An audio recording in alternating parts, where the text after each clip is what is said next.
Are rawhides bad for dogs? How can this popular dog chew be dangerous? You might even be asking yourself, but it's helping my dog since they're chewing on it for so long, right? But here's the thing, the rawhide starts out hard and then becomes a soft, slobbery mess as your dog continues to chew on it. At this point, it has now become one of the most common choking hazards for your dog and is doing nothing for the benefit of your dog's teeth. That's not even the worst part. In this short video, I'm going to highlight the top reasons why you need to throw out those rawhides right now to prevent disease and even death. But also, I'm going to give you some alternatives to keep your dog happy and healthy. Sound good? Make sure you hit that like button if you're all for helping your pet live a long and healthy life.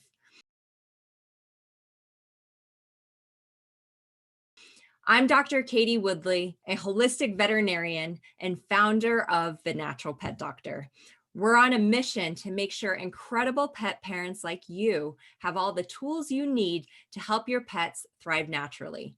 You can find more of our free pet health content at thenaturalpetdoctor.com.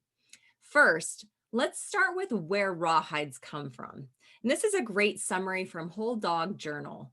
So they're actually a byproduct of the leather industry. They're not dehydrated meat like most pet parents think.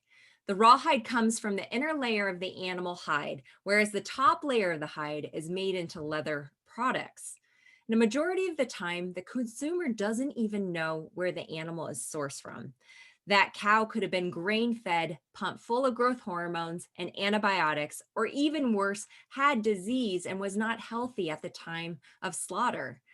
The first stage of processing is where the cattle hide is sent from the slaughterhouse to tanneries for processing and are treated with a chemical bath to delay decaying.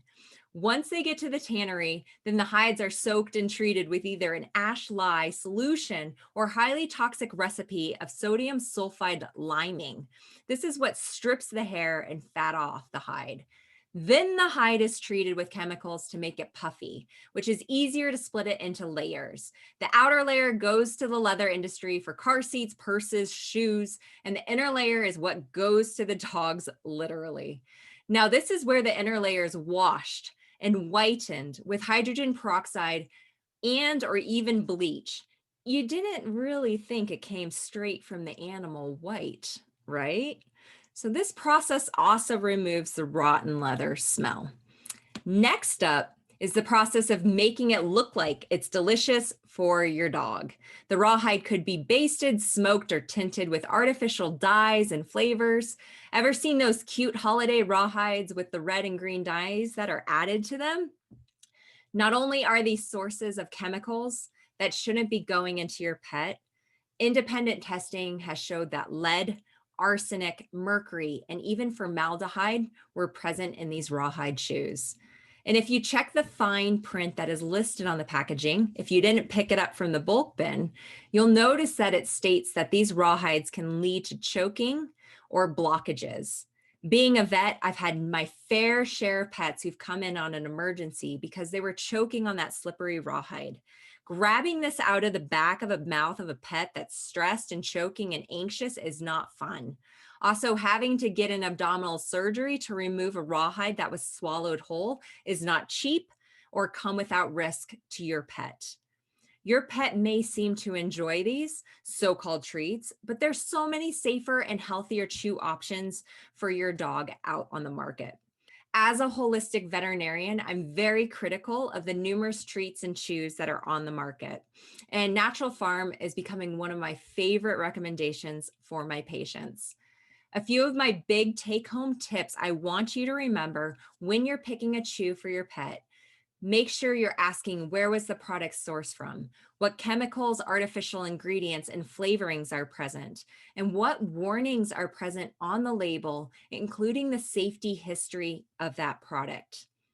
When you do this, the chances of choosing a treat, toy, or chew that is harmful for your dog are greatly reduced, and you will feel more at peace with your decision. If you found this short video helpful, click the like button below. I love hearing from amazing pet parents like you. So if you have other pet health topics you'd like to hear about, make sure to leave a comment. As always, you have the power to help your pet thrive and live a long and vibrant life. Together, we can make the change that's needed to help your fur family thrive naturally. Until next time, I'm Dr. Katie. Take care, pet parents.